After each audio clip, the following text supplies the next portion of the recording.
Dr. Cyrus, can you give me some background into your formative years, your early years in Layu?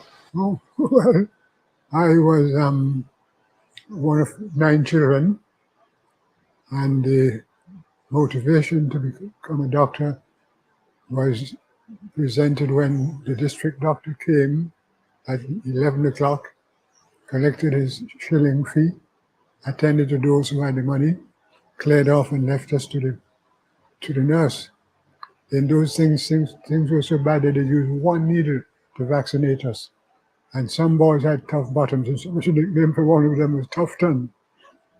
And I vowed that day to become a doctor. And every day of my life, it was a consuming passion.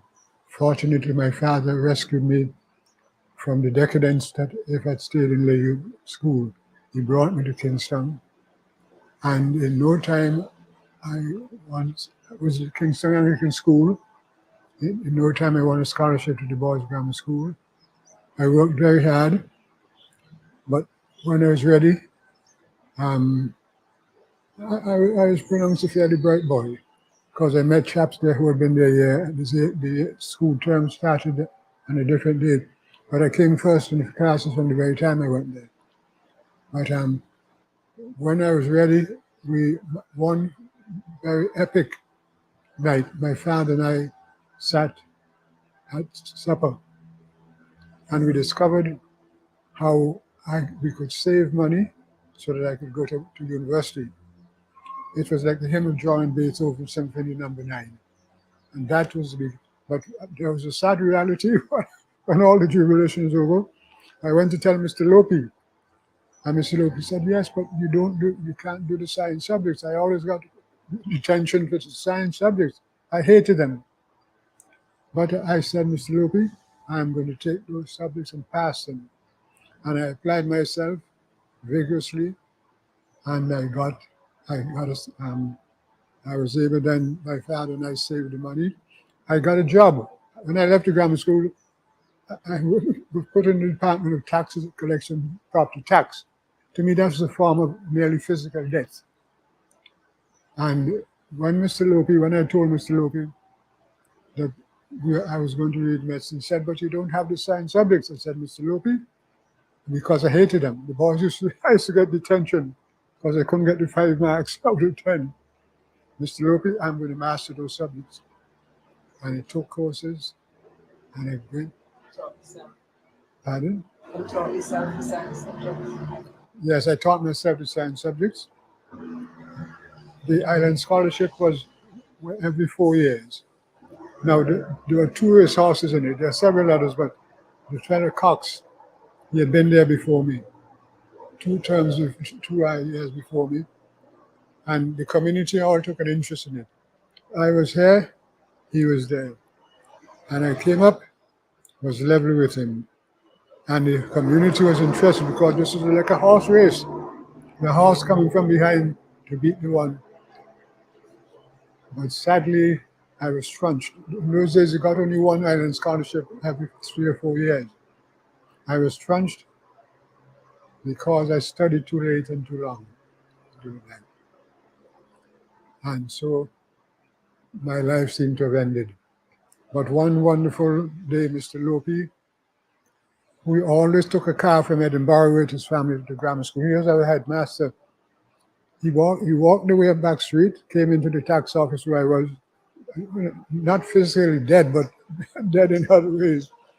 He was smiling, he said, Cyrus, we have a job for you as a junior master at a salary of $113 a month. That's a lot of money. You know, I went back, that ended it. So I got my job. My father and I sat down, and my salary was $113 a month. If he put $87, that'd be $200 a month, and therefore I could go and read medicine. As I said, it was Beethoven's Opening Basel was 9th Symphony. How long did it take you to accumulate what you needed to go to university? Just a year. I started in science subjects. In those cases, we had no lab, and I got distinction in the first 2.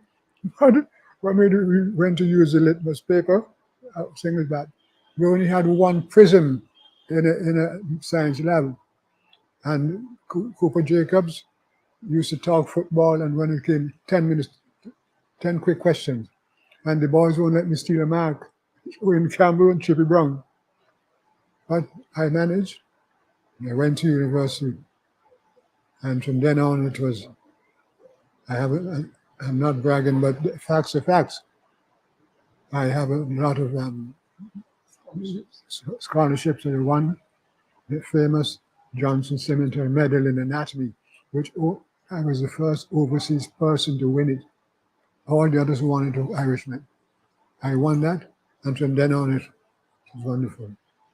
And then you came back to St. Vincent and you set up your... I did lots of my degrees, and I got my fellowship in surgery of England and Edinburgh, and later on with the American College of Surgeons was FRCS, FRCSC, FSCS, and I did other subjects. I came home in '64, but I went back on scholarships, and I did studies in child health, obstetrics and gynecology, ophthalmology, eyes, and so on. So I was fully prepared to be a one-man band, because I was the first trained surgeon in the history of the island. I'm not going to say anything more, but that is an absolute fact. And they gave me hell. They didn't want me back here, but I had my bastion here, and I came to help my people. They offered me a salary per patient. I told them, no, give me a fixed salary. I don't want the love of money to destroy what I thought wanted. But they fought me. But I was fighting for the common good. And when you fight, I usually tell my children, shut up. If you start a war, make sure you're warring because you want to help your sister. But just for yourself, shut up and apologize. And I worked hard. What was your salary like? Salary was $400 and something. Whereas the man who was there before, he made so much money. And I wouldn't deal with that. Nothing but. So your salary was $400 and something. How long did you stay with them at that salary? Well, I went in 1964. They kicked me out in 1975. There's a gentleman who wanted to get rid of me, so they got rid of me. But I opened at the Coronal Hospital. I opened my own little hospital here, and from then I could do whatever I wanted. I did, and the poor people still came to me. I had a philosophy down there: whenever anybody came to the clinic and needed operations, so they did not have to pay. And I said I wouldn't deal with the malignancy that surrounded my being a qualified doctor. And however, I helped the people. And when they fired me from down there, the people came up here and followed me. So I would sit at them. I didn't even charge you down there, but up there, such an operation is so and so $100. Pay me what you can manage. And they all followed me. How long were you operating the hospital? Well, our hospital? Yes, 2001 we retired. And we opened our museum in 2002. And after we retired.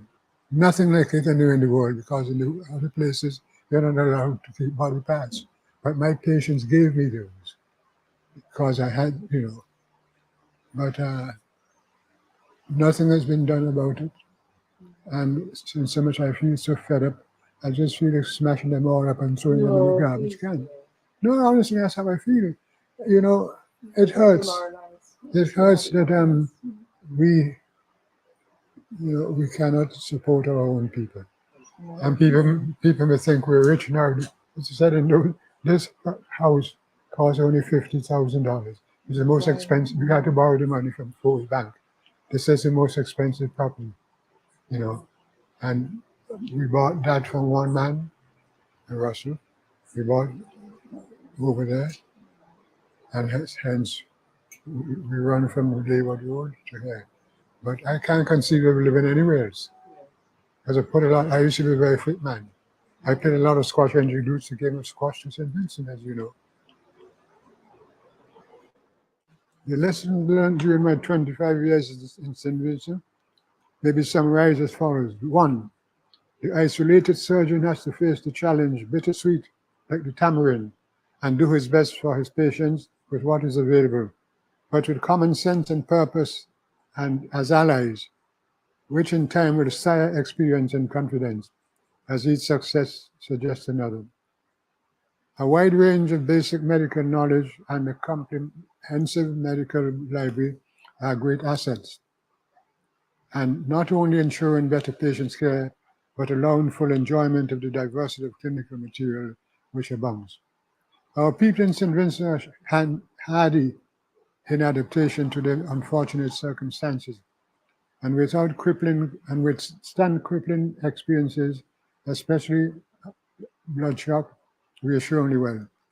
Conscientious, altruistic efforts would inevitably lead to all-round improvement. The general surgeon is still the backbone of surgery, and his role remains vital for